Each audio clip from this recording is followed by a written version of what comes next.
Donc voilà, on va pouvoir démarrer. Introduction au Midunitaire, troisième séance. Donc on avait commencé donc à aborder les paroles divines, comme on peut le dire en français. Comprenez par là les Midunitaires. Donc à partir de là, moi je vous vois plus. Hein.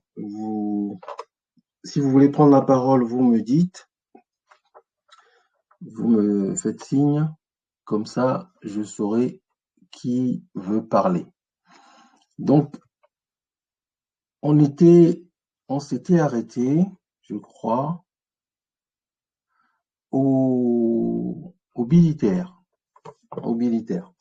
Donc, qu'est-ce qu'il peut me dire rapidement ce qu'on a vu, les deux premières séances là? Rapidement, juste les points.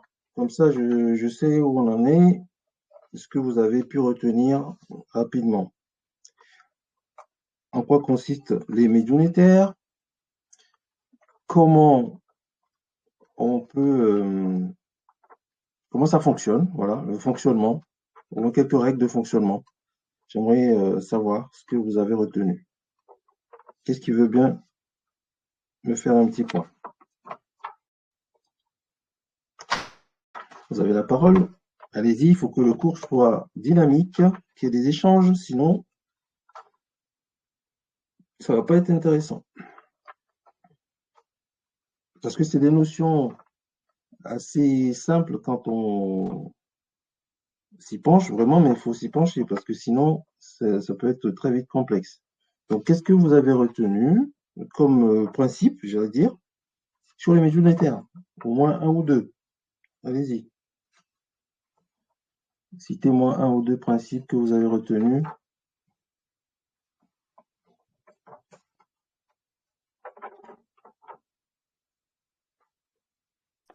Moi, je veux bien. Ah, bonjour. Oui, bonjour. C'est Tot. Oui. Allez. Eh ben, vas-y, Tot. Alors, il y avait trois types de médunitaires. Il y avait, j'ai oublié leur nom, mais je Oui, pense ben que c'est dis pas avec... avec unilitaire, oui, bilitaire oui, et trilitaire, je crois. Mais ça, c'était avec oui, le nombre de lettres. oui, oui, voilà, c'est ça. Donc, Et puis, exprime-le par il tes y avait mots. trois types de hiéroglyphes, ceux avec juste un sens, ceux avec Voilà. il y Ah, avait les hiéroglyphes, ceux avec juste un sens. Il y avait ceux avec un sens et une signification, pas un dessin. mhm, Et, ah non, c'était avec le son. Donc, il y en avait un, ils avaient juste deux sons. Il y en avait voilà, d'autres, ils avaient un son et un sens. Et il y en avait oui. d'autres, et ben, ça ajoutait simplement un sens, mais on ne les prononçait pas. Mais très bien. Donc, en fait, au niveau de ce qu'on peut appeler les phonèmes, hein, ou les lexiques, il y a ce qu'on appelle les hiéroglyphes qui ont un seul son, donc on dit unilitaire, hein, qui font partie des hiéroglyphes qui, euh, qui peuvent donner un son, rien que le son, mais pas le sens. Alors, on a vu quelques éléments là-dessus. Je vais passer rapidement à y retrouver. Donc, on avait le son, mais pas le sens. Ce qu'on appelle les phonogrammes, hein, on donne le son. Et il y avait d'autres signes qui permettent de donner le son, mais aussi le sens du mot. Et puis, il y en avait d'autres, donc d'autres dessins, où il y avait ni le son, mais on peut, par juste en regardant le dessin, voir le sens que ça donnait. Donc après, c'est des mots un peu plus techniques, hein. On parle de phonogramme quand on n'a que le son. On parle de logogramme où les gens, d'autres personnes disent, c'est des signes qui permettent d'émettre une idée. C'est des signes idées qui permettent de donner une idée. Et puis, il y a les troisièmes qui sont des dessins qui permettent de contextualiser ce que l'on veut dire. On va voir quelques exemples tout à l'heure, un peu plus concrets encore. Donc, on les avait balayés, hein, les phonogrammes, on les avait balayés. Je fais une petite révision parce que c'est pas évident. Chaque fois, peut-être, il faut y revenir un peu hein, pour que ce soit bien ancré. Donc, les phonogrammes, donc c'est des signes qui envoient un seul son. Et les logogrammes, donc c'est des signes qui permettent en même temps de donner un sens. Donc, on avait donné quelques exemples. Hein, le signe dollar, par exemple, quand vous le voyez, vous reconnaissez directement que c'est dollar, hein, c'est de l'argent. Le signe euro, pareil, égal, pareil. Donc, c'est des signes qui renvoient à une idée. Et puis, les troisièmes, c'est ce qu'on appelle les classificateurs ou dans le jargon aussi, c'est les déterminatifs, c'est-à-dire qui permettent de donner le sens réel que l'on veut donner au mot. On avait donné des exemples également par rapport aux pictogrammes que l'on utilise aujourd'hui même dans nos SMS ou sur nos réseaux. D'accord? Donc, je vous avais donné les liens hein, sur Wikipédia pour les phonogrammes avec une seule consonne. Donc, les unilitaires, il y en a quelques-uns ici. La chouette, c'est M. Le filet d'eau, c'est N. Le siège, c'est P. On avait vu les bilitaires. Par exemple, le jeu de scénette, qui est en fait le jeu de scénette, l'ancêtre des jeux d'échecs. Hein, c'est MN. Mais pour vocaliser, on avait vu que les Égyptiens anciens n'utilisaient pas de voyelles, mais dans la translittération étant recopier les signes en les adaptant à notre alphabet d'aujourd'hui, en translittérant, comme on dit, on rajoute, en translittérant, on écrit en alphabet d'aujourd'hui, mais pour pouvoir prononcer, on y met des E, souvent des E, pour pouvoir vocaliser. Hein. Et ce qui a permis de faire cette association, c'est la langue copte, qui est une langue encore parlée en Égypte aujourd'hui, qui est une langue qui est devenue une langue un peu plus réservée au culte, à la liturgie, mais qui a permis à l'époque, à Champollion, de comprendre les sons qui pouvaient sortir des hiéroglyphes qu'il voyait parce qu'il connaissait plusieurs langues et le copte permet de mieux se rapprocher de la façon dont les Égyptiens anciens vocalisaient les choses. Mais on verra plus tard, là, on verra que le copte a également évolué au niveau des langues négro-africaines. On en parlera un petit peu à la fin. Je vous montrerai quelques exemples. Moi, dans ma langue, par exemple, je retrouve des mots qui ont une résonance avec les médiunétaires, avec les hiéroglyphes. Donc les bilitaires, dont je disais, j'ai un peu divergé là, non, mais les bilitaires, deux consonnes. Donc vous voyez là le plateau de jeu, men, ou bien la corbeille, neb. Les trilitaires, donc trois consonnes. Donc là on a djeba ou aha, le ma.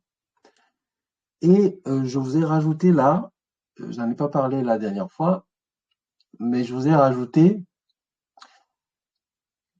des phonogrammes qui sont un peu rares parce que c'est des quadrilitaires. Quand on dit quadrilitère, donc il y a quatre consonnes quadrilitères. En l'espèce, là, on a trois schémas et en mettant des voyelles, j'aimerais que quelqu'un me lise ce qu'on voit à l'écran là. Donc, qu'est-ce qu'il veut? Vous choisissez celui que vous voulez, mais vous essayez de me le vocaliser. Qu'est-ce qui veut bien s'essayer? Ça, c'est un premier exercice qu'on peut faire là. Commencer à vocaliser, à lire. Donc, qu'est-ce qui veut bien essayer de me lire l'une des figures que l'on voit, l'une des signes que l'on voit ici? Bah, moi, je veux bien. Alors, Charles, qu'est-ce que tu veux lire? Le premier, Effeti. Le... Alors, Hefeti, c'est ça, tu dis? Oui. Alors, toi, tu lis Hefeti, c'est ça? Oui, parce Alors, que je mets pas de E après le E. si- non, non, mais oui, c'est pas mal. Mais c'est quoi comme image déjà? Ça te renvoie à quoi? Euh, un homme, un C'est roi, peut-être. un homme, mais comment, regarde bien la forme de l'homme, comment il est. Un À roi, non, genoux. certainement pas.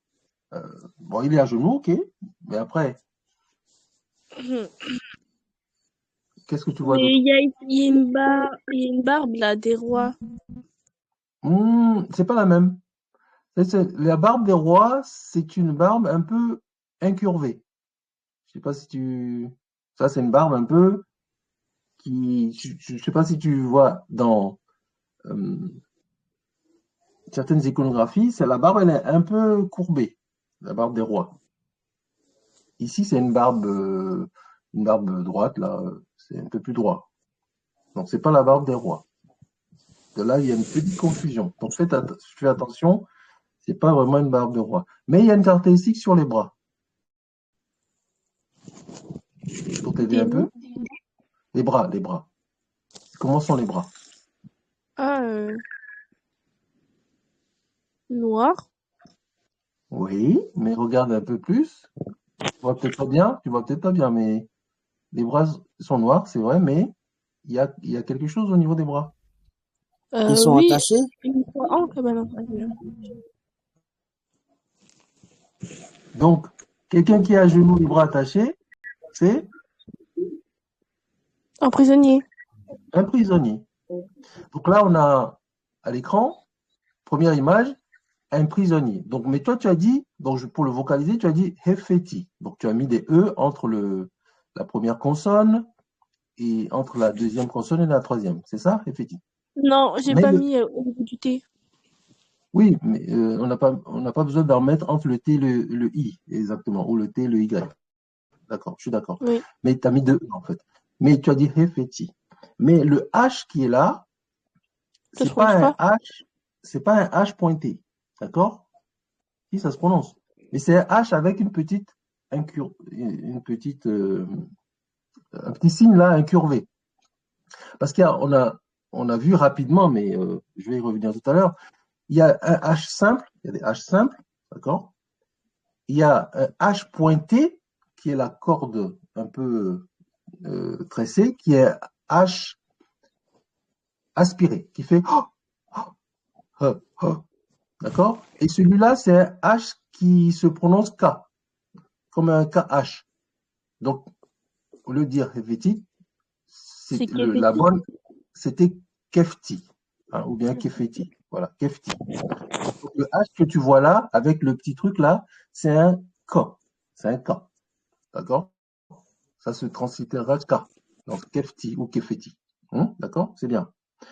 Alors, deuxième mot, qu'est-ce qui veut bien me le lire?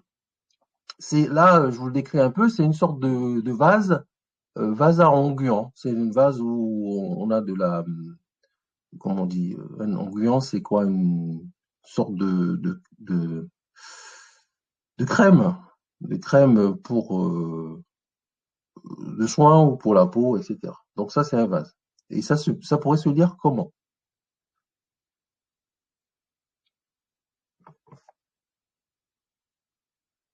Allez-y.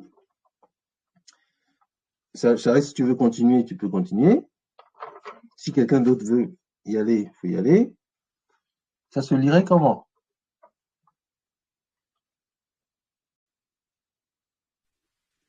Moi, je veux bien essayer.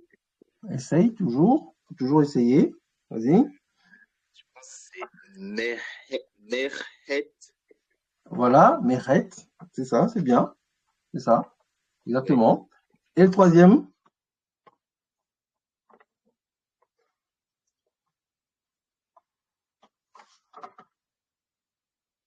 Le troisième? Neberi. Alors, c'est un T à la fin, hein. C'est pas R. Donc, tu dis,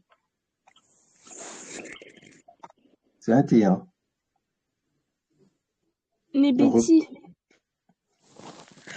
ouais, on peut le lire comme ça, exactement. Nebeti ou Nebeti, ouais, ou Nepti, voilà. Donc, je vous ai mis la réponse en dessous. Donc, Kefti, on a vu le premier. Donc, tu as vu que le H incurvé, ça se transfère KH. Donc, quand on met des E, on dit Kefti ou Kefeti, comme tu as dit tout à l'heure. Tot, c'est Meret, parce que le H pointé, c'est un H aspiré. Et le dernier, c'est Nebti. Alors, les deux images que vous voyez sur Nepti. Donc, vous voyez deux animaux qui sont sur une corbeille. Est-ce que vous reconnaissez ces animaux? C'est un vautour et un cobra. Voilà, un vautour et un cobra. Très bien. Donc, ça vous rappelle quelque chose? Ça vous renvoie à quelque chose? Une idée? Le Le cobra cobra, l'uréus, non? à l'uréus, ok. Donc, l'uréus qu'on retrouve sur la tête des rois ou des divinités, et qui représente quoi en fait? C'est un signe de quoi? Euh, la protection, je crois. La protection, très bien. Mais donc, c'est pour la basse ou la haute Égypte, le cobra? La Haute-Égypte. Très bien. Voilà, haute Égypte. Ok. Et le vautour alors? C'est le signe de la déesse Mout qui représente la basse Égypte. Donc, c'est les signes qui représentent deux déesses, la déesse Cobra, la déesse Mout pour la haute et la basse Égypte. La haute Égypte étant Cobra et le vautour, la basse Égypte. Donc, c'était juste un petit exercice que je voulais faire de prononciation, en tout cas, pour que vous voyez, là, on a pris le cas spécifique des quadrilatères, mais pour la prononciation, on rajoute des voyelles, des petits E pour pouvoir vocaliser, hein. Donc, on a dit Nepti, mais on peut dire Nebeti aussi, hein. Voilà. D'accord? Bien. Donc, on en finit avec les phonogrammes. Donc, maintenant, on va passer aux classificateurs. Ah non, je vais finir avec les phonogrammes en vous donnant quelques principes. En fait, les phonogrammes, et ça c'est très important, là on va aller un peu plus profondément dans l'utilisation des phonogrammes, ou bien le décryptage des phonogrammes. Les phonogrammes fonctionnent souvent sous forme de rébus. Vous savez ce que c'est qu'un rébus? Oui, Vous avez déjà joué au rébus? oui. Ouais, ben donc c'est quoi un rébut déjà pour que chacun puisse comprendre.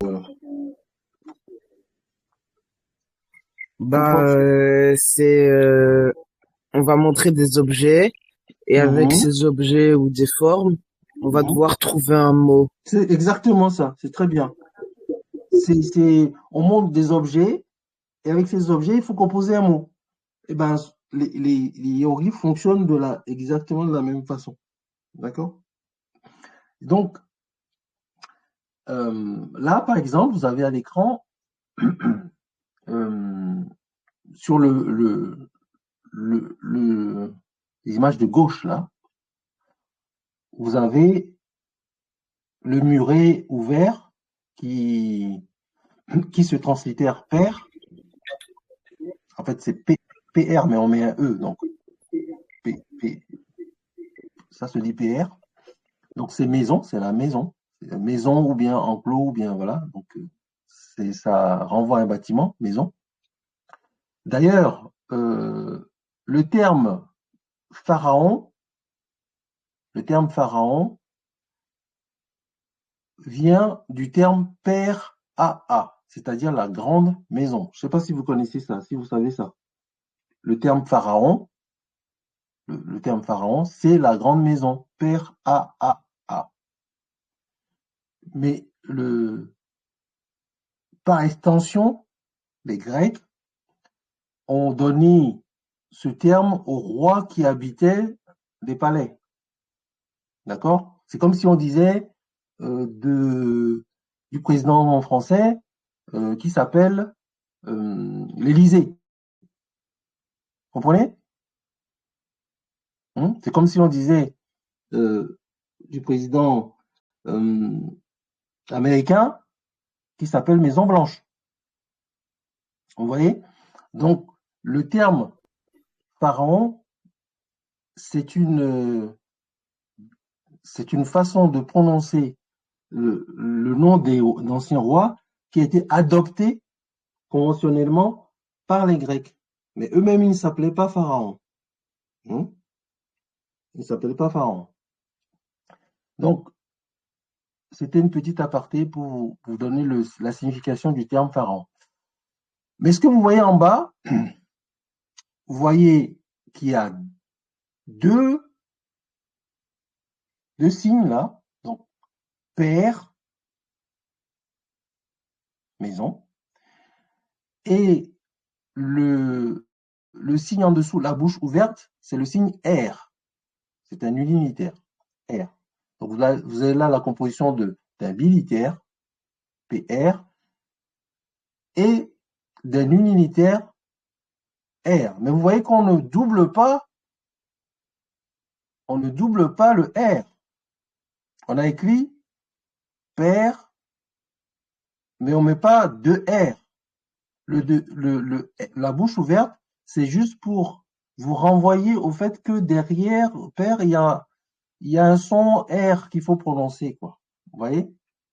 Donc, et ce que vous voyez à droite, là, c'est deux jambes qui renvoient au signe de marcher. D'accord?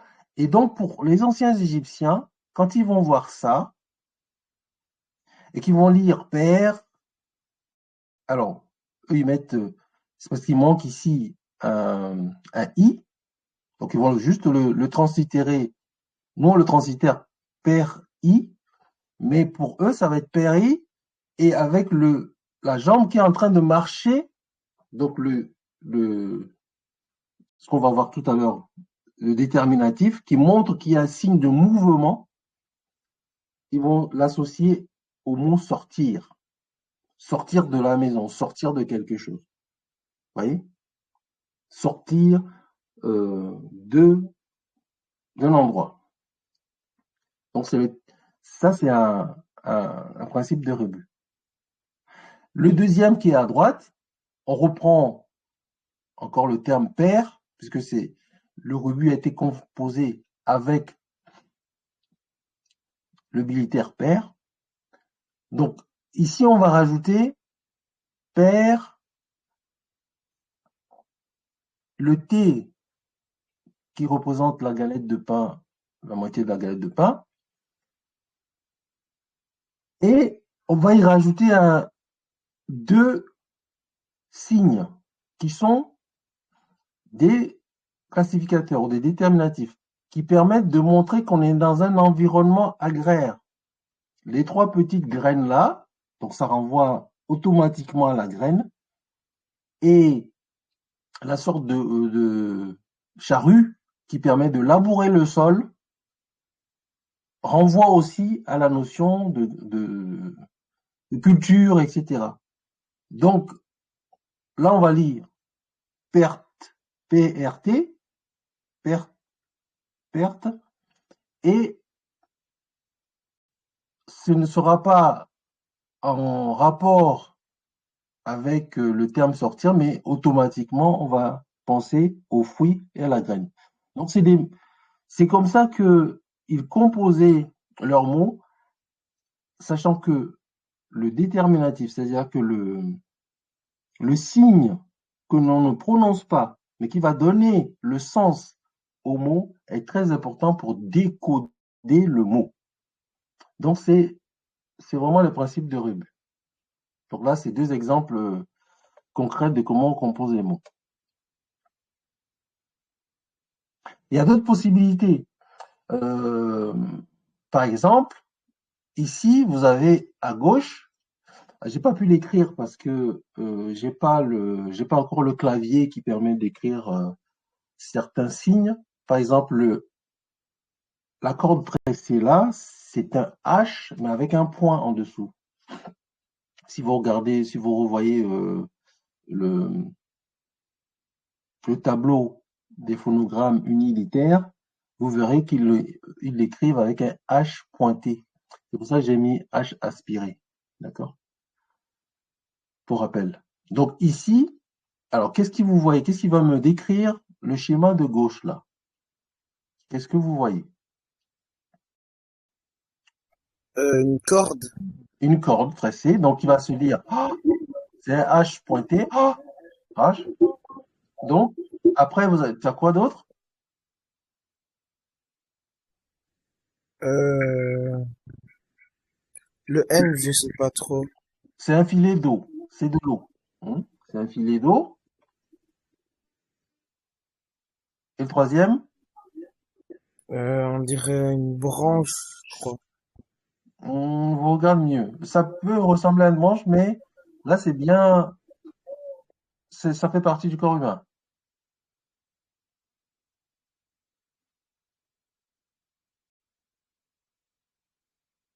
Qu'est-ce qui voit Euh, mieux? Qu'est-ce qui voit mieux? Ouais? C'est quelle partie du corps, ça? un bras. Un bras tendu. Hein, un bras tendu ouvert vers le haut. Et donc, dans les phonogrammes unilitaires, la corde tressée comme ça, c'est un H pointé, un H aspiré. Le filet d'eau, c'est N, et le bras tendu, c'est un A. D'accord? Mais pour l'écrire, les Égyptiens, ils ne vont pas l'écrire en ligne comme ça. Donc, on a vu la notion de cadra. Ils vont essayer de l'harmoniser pour que ce soit plus beau qu'en ligne comme ça. Donc, ils vont l'écrire de façon harmonisée sous forme de cadra en bas. Vous voyez? Donc, ça se lit henna avec un H, sorte de H aspiré. Et donc, ça veut dire avec hein, dans la signification. Et à droite, vous avez quoi?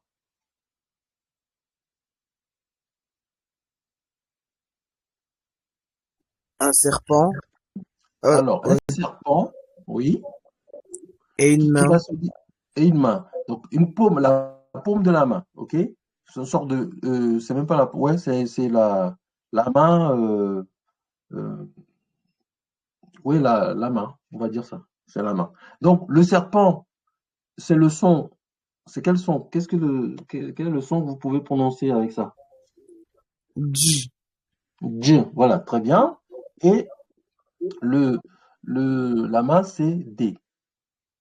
Donc, le serpent renvoie à un son, J, et c'est un bilitaire. Il y a deux consonnes, vous voyez? Alors que la main, c'est un unilitaire, une seule consonne. Et si on veut le prononcer, pour que ce soit plus facile pour nous, on va rajouter une voyelle, donc ça se dit jed, ou jed. Et donc ça veut dire dire. Et pareil, en composant ce mot-là, ils vont pas l'écrire en, en ligne, mais ils vont essayer de composer un cadre. Et les textes hiéroglyphiques qui se trouvent sur les monuments, les textes monumentaux, qui sont les plus vieux textes des hiéroglyphes, sont surtout des textes sous forme de cadra, où on respecte vraiment l'harmonie des choses sur les bâtiments, les grands monuments, etc. C'était des cadrans.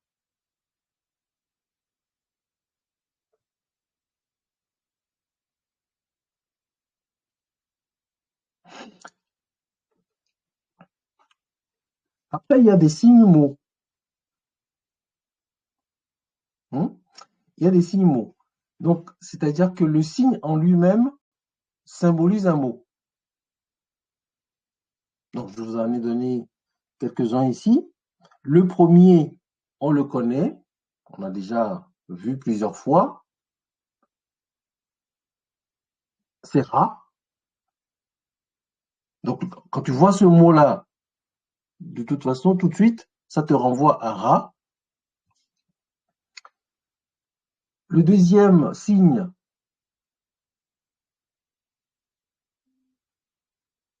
on va le lire. Qu'est-ce qu'il veut essayer de me le lire d'ailleurs? Hein, la sandale là que vous voyez, vous allez le lire comment?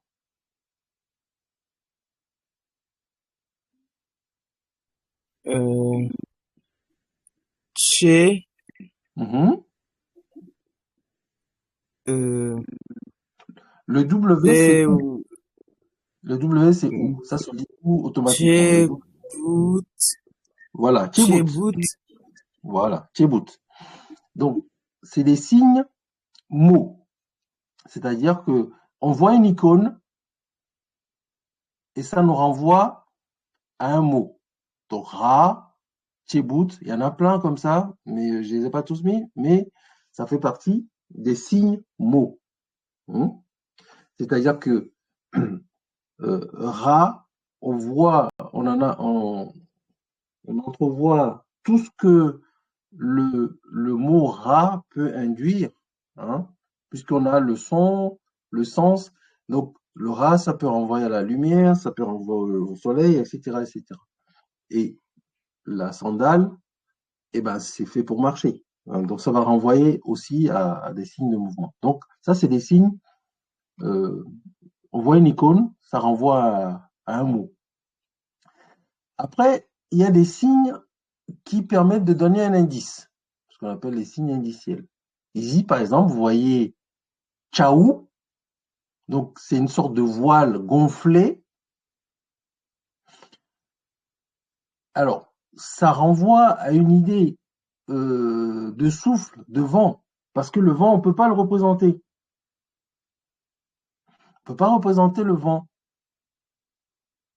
Donc, pour pouvoir le représenter, on va essayer de transférer à la personne qui voit le truc, on transfère en fait, on représente l'effet du vent qui souffle dans une voile, qui le gonfle, et le vent permet de gonfler. Donc, ce qu'on dit, on représente l'effet par la cause. Donc, c'est ça qui va donner le sens de souffler. C'est ce qu'on appelle des signes indiciels. Donc ça, c'est un exemple de signe indiciel. Et puis, il y a un symbole que l'on connaît tous, qui est Ankh, et qui, il y en a qui disent que c'est une sorte de,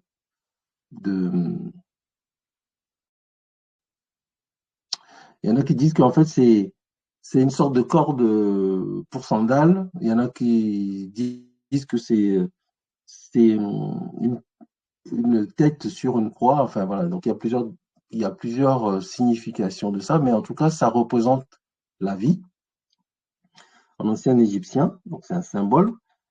Le symbole à lui tout seul désigne la vie. Donc les signes mots là, c'est des signes qui sont également dans l'alphabet hiéroglyphique qu'il faut connaître parce que une fois que vous les avez repérés, ben, quand vous les verrez, ben, ça vous renverra directement à ces mots-là. Ra, Tchebout, Tchaou, Ankh, etc. Donc, un petit, un petit point sur Ankh, justement. En fait, il y a des logogrammes hein, qui, euh, permettent de noter plusieurs sons. C'est-à-dire que si on prend par exemple la racine ankh là, en y associant d'autres logogrammes, d'autres phonogrammes plutôt, excusez-moi, on renvoie à d'autres mots. Par exemple, le premier, là vous voyez la vie. Si on y associe le filet d'eau plus le cercle strié, là, ça renvoie au terme vivre. Et si on rajoute le poussin de caille, qui est le son ou, avec le déterminatif des traits qui signifie plusieurs, on va dire que c'est les vivants. Donc le même mot, en y rajoutant des phonogrammes unitaires que vous voyez là, permettent de définir d'autres mots. Et souvent, ces signes-là spécifiques, on les appelle des radicogrammes, c'est-à-dire qu'ils composent la racine des mots, ou des idéogrammes parce que ça renvoie tout de suite à des idées. Et le rond strié, ça veut dire quoi? Alors, le rond strié, c'est un... Alors, il y en a qui disent que c'est une sorte de tamis. C'est une sorte de tamis. Et la signification au niveau de l'alphabet, je vais aller voir avec vous tout de suite. Comme ça, on va voir ce que c'est.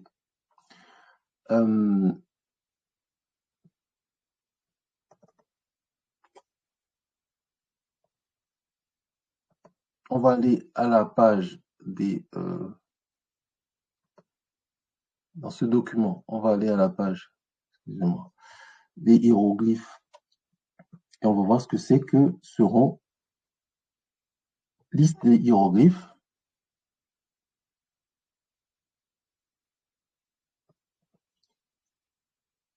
Alors, tac, tac, tac, tac.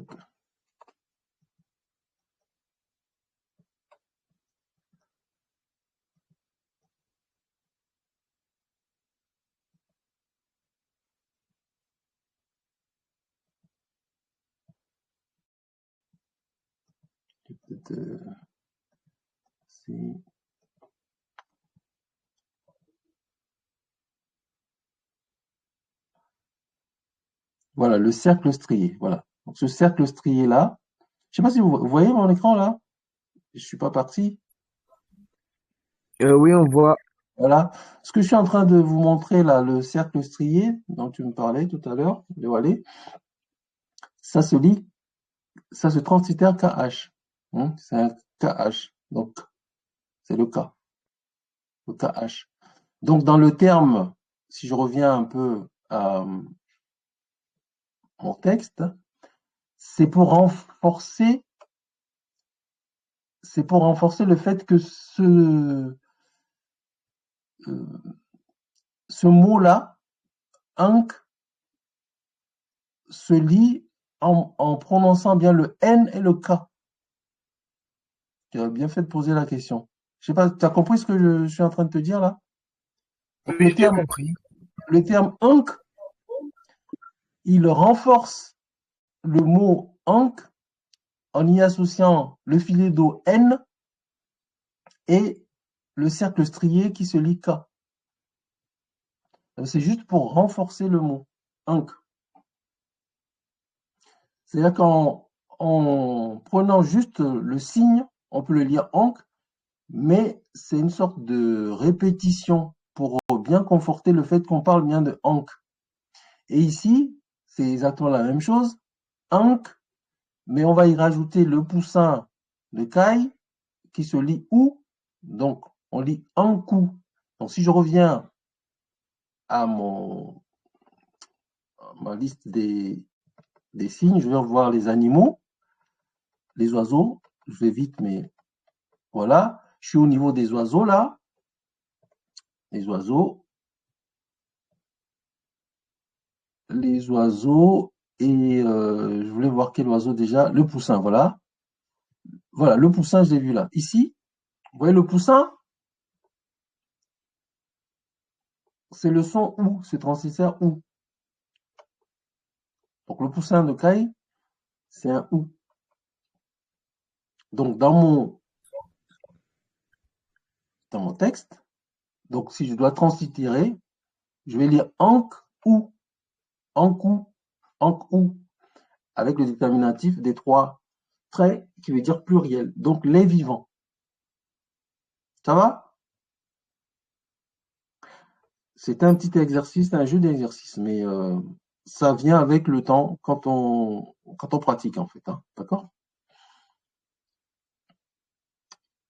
Alors, on va passer aux classificateurs, c'est-à-dire des mots qui ne se prononcent pas, mais qui donnent un sens. Qui donnent un sens au mot global. D'accord? Ce qu'on appelle les déterminatifs ou les classificateurs. Ou même certains disent les sémantogrammes. Donc, ça donne le sens de ce que l'on lit. Alors, vous avez à gauche le premier signe, c'est des pieds qui portent un bassin. Alors, j'ai pas réussi à l'écrire, mais c'est un S avec un petit, on appelle une petite incursion, un petit signe incurvé au-dessus. C'est un S avec un petit signe incurvé au-dessus. Ça se lit ch. Le signe d'après, la chouette. Mince, je suis allé trop loin. Ah mince, je suis allé trop loin. Pourquoi j'ai mal appuyé sur un truc là? Voilà. J'ai appuyé trop. Donc ici, la chouette se lit M. D'accord? Et on a vu tout à l'heure, le pied qui marche renvoie au signe de mouvement. Donc, quand on connaît l'alphabet, donc le pied qui marche portant un bassin, c'est ch. La chouette, c'est M. Donc ici, on rajoute par convention un I, parce que les égyptologues savent que le scribe qui a fait ça, il a fait l'économie de mettre le I. Donc, parce que en écrivant les mots, il y a certaines règles qui nous confirment qu'en fait, il manque un i. Donc, en le translittérant, on met un i pour pouvoir mieux le lire. Donc on va le lire chémie. Et avec le déterminatif, ça renvoie au mot s'en aller, ou le verbe s'en aller. Et d'ailleurs, on le voit. On voit à l'écran, on voit que c'est un signe de mouvement. D'accord? En dessous, vous avez un muret, un peu une sorte de muret. C'est le signe H. Le vautour percoptère, c'est A. C'est A. En fait, c'est un signe que je ne peux pas représenter, mais je l'ai mis AA parce que c'est deux signes un peu incurvés, je vous montrerai tout à l'heure, qui se lient AA. Et le pied, c'est la consonne B.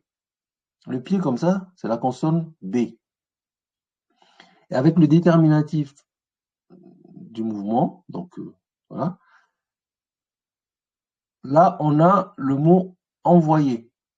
Mais c'est c'est le signe du pied en mouvement qui renvoie au contexte s'en aller ou envoyer, etc. C'est-à-dire que si on n'avait pas mis le pied en mouvement, on ne saurait pas forcément de quel verbe on parle.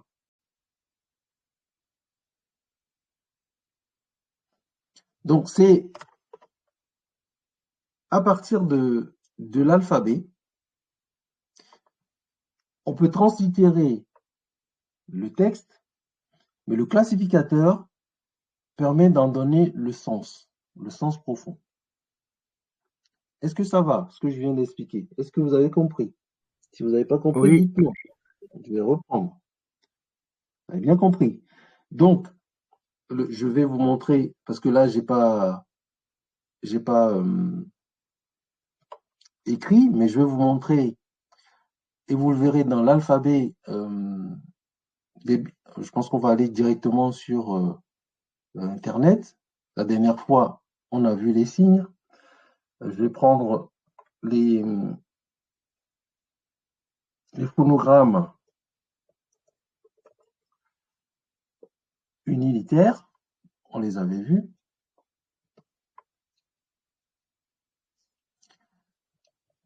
Donc, vous voyez ici, le pied et la jambe, c'est B. D'accord? Tout à l'heure, on a vu la chouette, c'est M. Le vautour, percoptère, c'est un signe comme ça, mais que moi, je ne sais pas représenter avec pour le moment, avec mon clavier. Donc, c'est un A. A, A, A. On a vu le filet d'eau, qui est N. On a vu la main tendue, qui est un A, le bras. On a vu la corde tressée, qui est un H aspiré, H. On a vu le cercle strié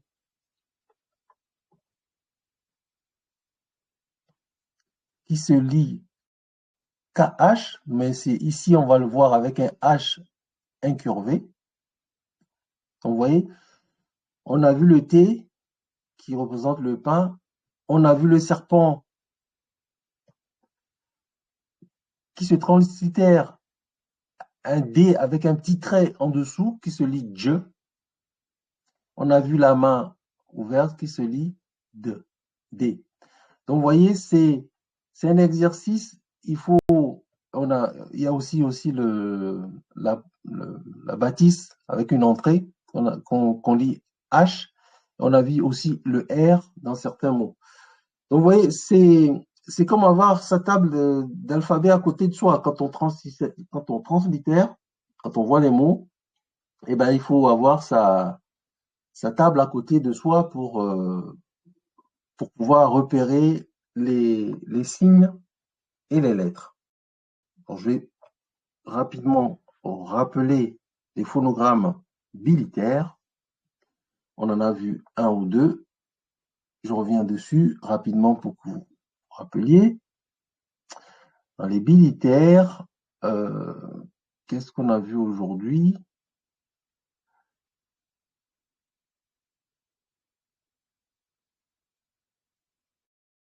Aujourd'hui, dans les bilitaires, je descends.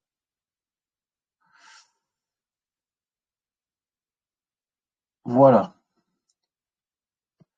Les jambes portant un bassin, que vous voyez ici. Vous voyez ce que j'ai écrit tout à l'heure, CH, c'est le S avec le signe un petit peu incurvé au-dessus. Mais je ne sais pas l'écrire moi avec mon clavier. Donc, vous voyez la jambe portant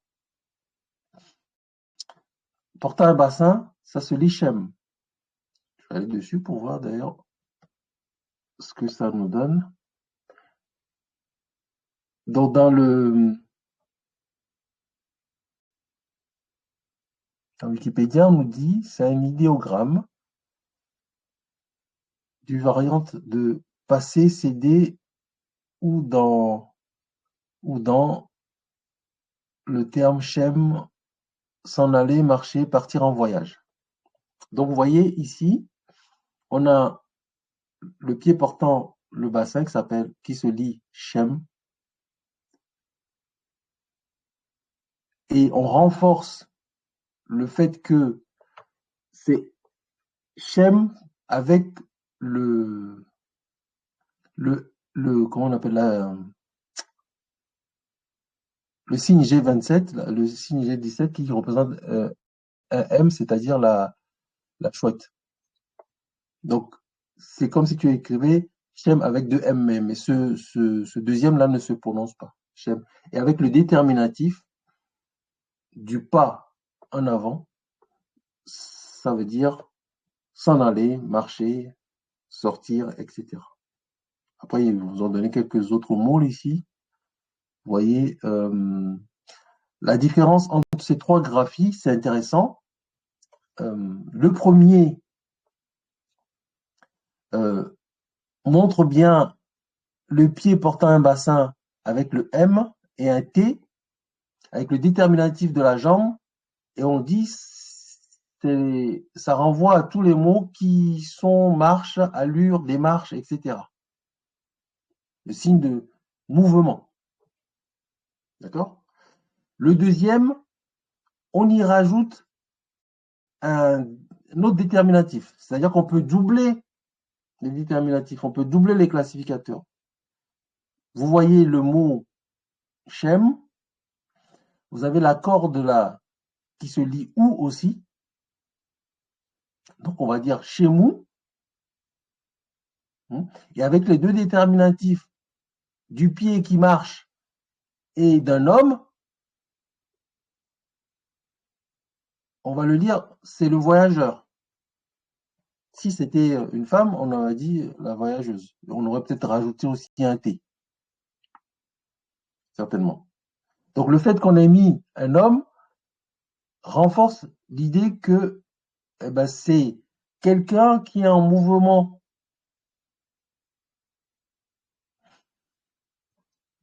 Par contre, si on remplace le bonhomme par un bonhomme avec la main à la bouche, le fait de mettre la main à la bouche renvoie au fait que c'est en rapport avec la bouche. Et avec la bouche, on parle, on prononce des choses, etc. Donc ça va se lire chez nous aussi, mais le déterminatif du bonhomme accroupi, la main à la bouche, ne veut pas dire voyageur, mais va dire quelqu'un qui dit quelque chose, qui fait une incantation, qui fait une formulation magique. Ouais, c'est comme ça qu'on décode les hiéroglyphes. Donc c'est assez technique, mais c'est important de le savoir. Est-ce que ça va? Oui. Donc vous découvrez, mais c'est... Donc je suis conscient que c'est pas évident, mais en tout cas, il faut être attentif et bien observer les choses. D'accord?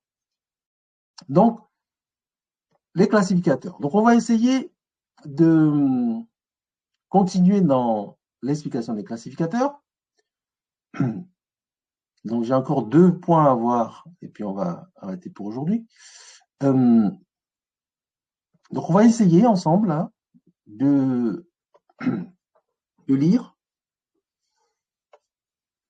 2 mots avec le classificateur. Donc ici, j'espère que j'ai pas trop avancé. Donc, j'ai déjà parlé donc, de ce mot, chez moi, aller. Et le deuxième, ici, alors, quelqu'un va me faire l'exercice de me lire, donc je l'ai translittéré là, mais de me lire le mot qui est ici, le premier. Est-ce qu'il veut bien déjà décrire ce qu'il voit? Moi, je veux bien essayer. Alors, vas-y. D'abord, on voit un bras, Voilà, un bras puis en tendu, dessous, il faut vers bien la tête. préciser, un bras tendu, la paume vers le haut, donc c'est quel signe? Euh, celui-là, je l'ai pas écrit. Ok. Bon, vas-y, continue alors. Vas-y. Et puis, il y a un verre en dessous. Mhm, Puis, en haut, il y a une paume de main vers le haut. mhm. Puis, en dessous, il y a un pain, un demi-pain. Oui. Et puis, c'est une branche, je crois. Une branche. Ok. Alors, donc, dans ce que tu vois, donc la, le bras, la paume vers le haut, c'est une consonne A, qui se translitère A dans l'alphabet. D'accord? Ce que tu as appelé ver, là, c'est un serpent, Mhm. une sorte de vipère à cornes. C'est c'est la consonne F. F. La paume de la main, c'est D. Et le pain, c'est T. Donc, on va lire Afedet. Et Oui. la branche que tu vois là, c'est le déterminatif, donc le classificateur, qui va renvoyer au fait que ben, c'est quelque chose qui a un rapport avec le bois. Alors, l'espèce, ce rebut-là, c'est le coffret. Donc, pour eux, c'est le coffret. En dessous, on a un pied qui va se translittérer B.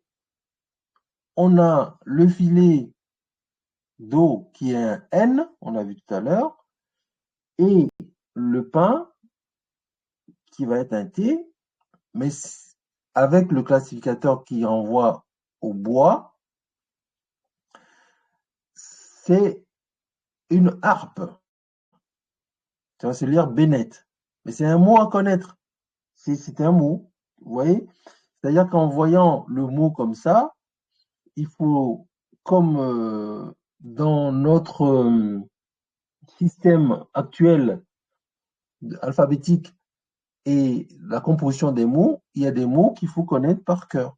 Donc Bennett, il faut le connaître. Afedet, il faut le connaître. Donc il y a plein de mots comme ça, et c'est en lisant que bon, on repère les mots et on les connaît. Mais les classificateurs ou les déterminatifs permettent de bien contextualiser et d'être bien sûr du terme auquel ça renvoie. La seule chose, c'est que vous avez vu que tous les autres signes qu'il y a ici, on les a translittérés, mais le bois, on n'a pas de son, on n'a pas comment dirais de lettres pour le définir. Ça ne se prononce pas. Ça renvoie juste à une idée. Et souvent, ils sont placés à la fin des mots, les classificateurs, les déterminatifs. Donc ça, c'est un exemple concret. Et un dernier exemple, vous avez ici une corbeille qui se lit NB. On va rajouter un petit E pour le lire. Ça fait NEB, NB. Donc ça veut dire maître. D'accord? NEB, maître. Mais le maître, ici, a une particularité, c'est que si on y rajoute le déterminatif d'une divinité ou de pharaon, c'est comme ça qu'on représente une divinité ou un pharaon. Et Charis, tu vois là que la barbichette qui est ici est un peu différente de celle du prisonnier. La barbichette est bien incurvée, tu vois bien. Donc ça renvoie vraiment à une divinité ou à un pharaon. Et donc si on rajoute ce déterminatif, ce classificateur, au terme neb, ça veut dire que c'est un maître qui est important. C'est pas n'importe quel maître, en fait. C'est soit un maître soit Dieu lui-même, ou Pharaon, ou un maître important. Donc, lorsqu'on associe un déterminatif au divin ou à celui du roi, donc ça renvoie au fait que il ne s'agit pas de n'importe quel maître. D'ailleurs, je crois que en Afrique, il y a certains rois qui s'appellent encore Nabi ou Nebou, je ne sais plus. Enfin, je ne sais pas si vous avez déjà entendu. Et dans certaines régions, appelés les rois Nabi ou les maîtres Nabi.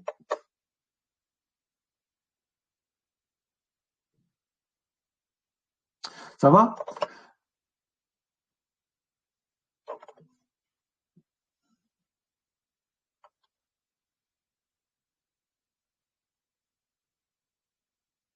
Donc là, on a fini avec le fonctionnement.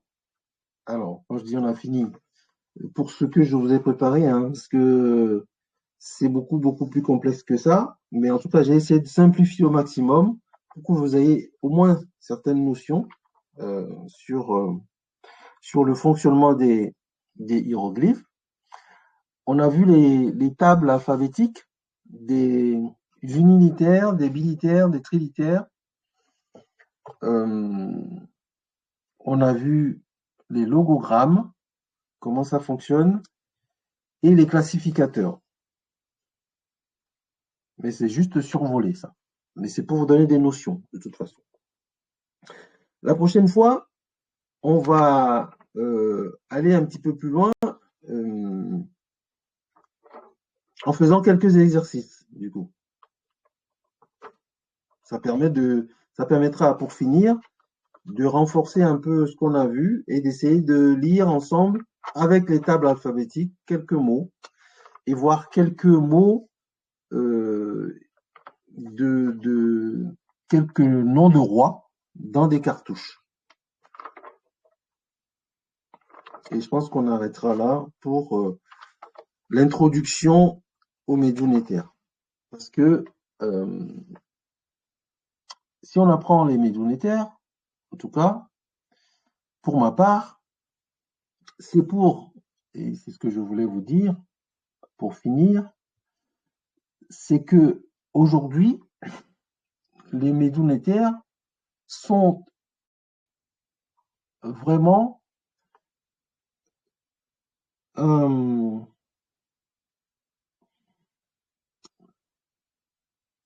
quelque chose qui nous permet de mieux comprendre encore aujourd'hui nos langues négro-africaines.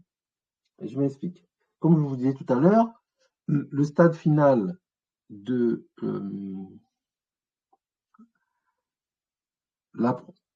la langue parlée des anciens Égyptiens, c'est le copte. Et en fait, aujourd'hui, il y a certains savants comme Cheikh Anta Diop, Théophile Obenga, d'autres les ont suivis, qui ont travaillé sur l'unité linguistique. En fait, on peut même dire l'unité génétique entre l'Égyptien ancien et les langues négro-africaines. Et ce qui permet de faire le pont entre les deux langues, les deux univers plutôt, c'est le copte. C'est-à-dire que le copte nous permet d'accéder plus facilement à la compréhension ou à la prononciation de l'égyptien ancien, en cela que ça renvoie vraiment, encore aujourd'hui, à des sons ou des mots que l'on retrouve dans nos langues négro-africaines d'aujourd'hui. Alors, je ne sais pas si je pense que pas que vous parlez les langues de vos parents ou vous avez peut-être des notions, mais plus tard, on fera peut-être quelques incursions dans les langues négro-africaines pour que vous voyez toute la portée, toute la signification que ça peut encore nous donner aujourd'hui.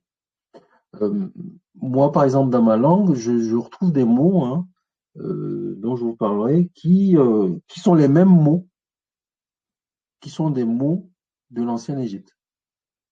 Exactement. C'est-à-dire que c'est le même univers culturel, la même sémantique, etc. Donc, il y a un chercheur indépendant qui s'appelle Dibombari Mbok, qui fait un gros travail là-dessus.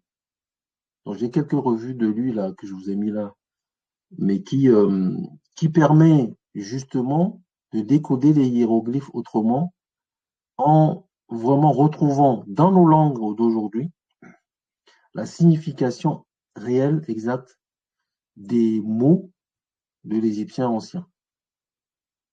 Et il fait un gros travail depuis quelques années déjà sur ces questions-là. Donc il a une revue qui s'appelle Kumaba. Moi j'en ai 5, je crois, des revues, dans lesquelles il y a énormément de choses intéressantes sur la culture négro-africaine en rapport avec les, les anciens Égyptiens. Et pour finir, il y a aussi un Guadeloupéen qui s'appelle Luc Dialé, qui a fait aussi un rapprochement entre le créole qui est parlé aujourd'hui dans les Antilles et les langues négro-africaines en remontant jusqu'à l'Égypte antique. Donc c'est assez intéressant. Et ça permet de comprendre les us et coutumes, les coutumes qui sont encore aujourd'hui euh, faites dans les différentes contrées. On voit qu'il y a une unité culturelle quand même de tous ces, de tous ces, de ces communautés-là, parce qu'on sait que les Antilles, en fait, c'est des gens qui ont été déportés de l'Afrique vers les Amériques. Et il y en a beaucoup qui sont partis du Congo, beaucoup qui sont partis de la zone ouest africaine, notamment le Nigeria, le Bénin, le Togo, voilà, tout le golfe du Guinée. Et on retrouve d'ailleurs aujourd'hui encore euh, tout ce qui est des pays Yoruba, euh, toute la cosmogonie Yoruba, on la retrouve à Cuba, on la retrouve dans les Antilles, etc. Quand on parle de vaudou, il y a un lien. Et Haïti, par exemple, Haïti a été, et on retrouve dans le créole haïtien, beaucoup de concepts, beaucoup de mots qui, qui sont en rapport avec la façon dont l'Afrique pense, la façon dont l'Égypte antique aussi pense. Et ça se retrouve dans les langues. C'est pour ça que je me suis permis, comme vous avez parlé des hiéroglyphes qui vous intéressaient, j'ai essayé donc de faire un truc de synthèse là-dessus juste vous donner l'univers dans lequel vous pouvez évoluer si c'est des choses qui vous intéressent.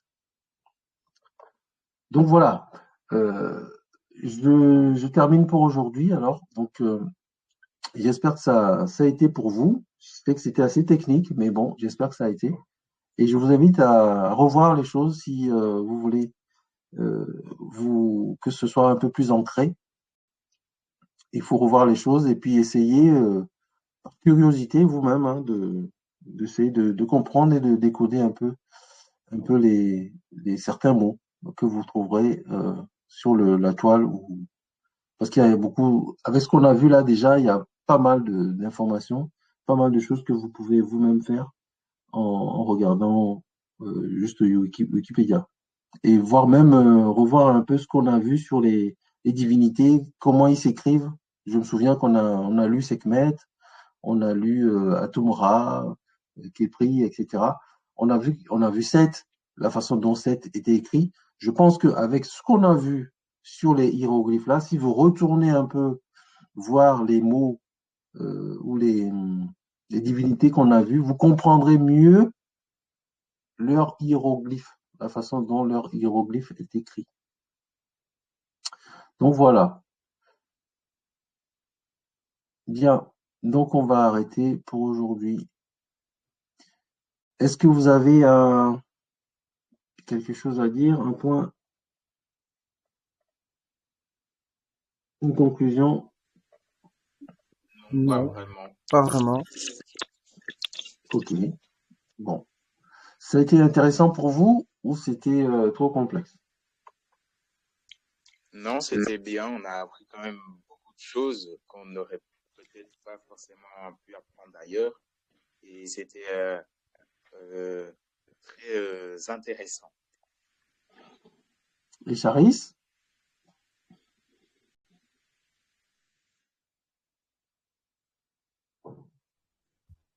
Moi, moi, je trouve ça stylé quand même qu'on apprenne à lire les hiéroglyphes et tout. Ça t'intéresserait plus tard d'apprendre? Ouais, beaucoup, ça m'intéresse beaucoup. D'accord. D'autant que, en fait, ouais, vous êtes du pays Yoruba. Je pense que vous avez un intérêt particulier pour la cosmogonie Yoruba. On abordera aussi, hein, vous avez demandé ça. On fera un peu une incursion là-dedans. Mais bon, les hiéroglyphes, après, c'est juste un petit intérêt. C'est-à-dire que c'est comme dans tout, hein. C'est en s'intéressant que on découvre petit à petit, quoi. Hein. Mais même moi, ce que je vous ai fait là, il y a un an, je connaissais pas, hein. Vous voyez, donc j'ai dû faire des recherches, m'y mettre aussi petit à petit. Et je suis loin de pouvoir lire les stèles, hein, vous voyez. Donc, mais bon, c'est quand on s'intéresse à quelque chose, il faut se donner un peu de temps pour l'apprendre et puis c'est voilà. Donc, Charisse, t'es toujours là ou pas? Oui. Alors, ton mot Moi, de. je trouve ça un peu compliqué, mais intéressant.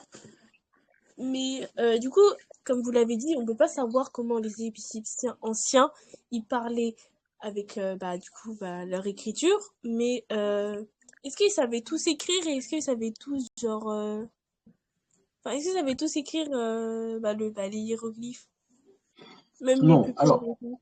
oui, alors, bonne question. Euh, Est-ce qu'ils savaient tous écrire? Je dirais non. Comme aujourd'hui, tout le monde ne sait pas écrire. Tout le monde ne sait pas écrire, tout le monde ne sait pas lire, mais dans l'Égypte antique, il y avait des écoles. Il y avait des écoles où on formait ce qu'on appelle des scribes. Les scribes qu'on appelle des sèches. D'ailleurs. On verra le mot d'ailleurs, le mot sèche, comment ça s'écrit et comment on écrit scribe. scribe. Donc on formait des gens pour l'administration, des gens qui étaient formés pour recopier ou en tout cas écrire les textes que les, que les rois que les rois éditaient. Donc il y avait des maisons, ce qu'on appelle les écoles de scribes, euh, qu'on appelle je crois, les sébaïtes, donc les maisons de vie. On les appelait des maisons de vie, dans lesquelles on formait des scribes. Mais donc tout le monde ne savait pas écrire. D'accord, merci de l'avoir Après, dit. après le, la langue aussi a évolué. J'ai pas beaucoup abordé ça, mais la langue, l'écriture monumentale qui était destinée à exprimer euh, toute, entre guillemets, la liturgie de la royauté, qui était sur les monuments, les textes des pyramides, par exemple, ont évolué vers les textes euh, des sarcophages. On a commencé à écrire sur des, des tombes ou alors des coffres, des sarcophages dans lesquels on mettait les momies. Puis après, on a continué à écrire sur les papyrus et ainsi de suite. Donc la langue a évolué, c'est devenu une langue un peu plus cursive. Donc, on est allé vers ce qu'on appelle le démotique ou le hiératique, qui sont des langues un peu plus, euh, un peu comme des tracés, un peu moins stylés ou stylisés que les dessins. Donc, la langue a vraiment évolué aussi. Donc, ce qu'on est en train de voir là, c'est vraiment les signes très anciens qui datent de plus de 4000 ans, de 5000 ans maintenant, puisqu'on est en 2000 et quelques. Donc, c'est des signes qui sont des signes, des premiers signes, donc des proto-signes en fait. Mais la langue égyptienne a vraiment évolué. Et ce qui est intéressant, c'est que les anciens Égyptiens, ils ont essayé de mettre par écrit la vocalisation qu'ils faisaient de leur parler. Et c'est ça qui est intéressant. Et ils ont commencé à le faire avec des animaux, des objets, des signes, etc. Et ça a véhiculé toute une pensée philosophique euh, que les, les Occidentaux ont repris après, parce que il faut savoir, et c'est important, que l'alphabet que l'on utilise aujourd'hui, l'origine provient de l'ancienne Égypte. Notre alphabet d'aujourd'hui, là, qu'on utilise pour composer les mots, ça a été donné par les anciens Égyptiens. Par exemple, la lettre A, ça vient de Aleph. Tu vois, tout l'alphabet grec provient de l'alphabet hiéroglyphique, ou en tout cas provient de l'Égypte antique, des villes égyptiennes, etc. D, c'est delta. Euh, je crois que il y a d'autres alphabets comme ça qui sont. Faudrait que je revoie un peu une vidéo de Théophile Obenga qui en parle assez bien et qui a démontré, enfin qui montre, de toute façon, c'est pas un secret, que l'alphabet grec qui a donné plus tard, le phénicien qui a donné plus tard, l'alphabet euh, des Romains, etc., c'est l'alphabet de l'ancienne Égypte. C'est-à-dire c'est l'Égypte qui a transmis aux populations méditerranéennes euh, l'écriture. Sur ça, il faut le savoir. Donc voilà. Alors la semaine prochaine, je vais me faire opérer je vais me faire mettre un implant jeudi. J'espère que je vais pouvoir parler correctement dimanche. Je vous dirai si si on maintient le cours jeudi ou pas, dimanche prochain ou pas. Je vous le mettrai dans le truc. Mais essayez déjà de revoir un peu ce qu'on a vu là. C'est déjà assez dense ce qu'on a vu, hein. Donc, essayez de revoir. Euh, et je vous dirai si on maintient le cours de la prochaine fois. Je pense qu'on fera quelques exercices pour être plus simple.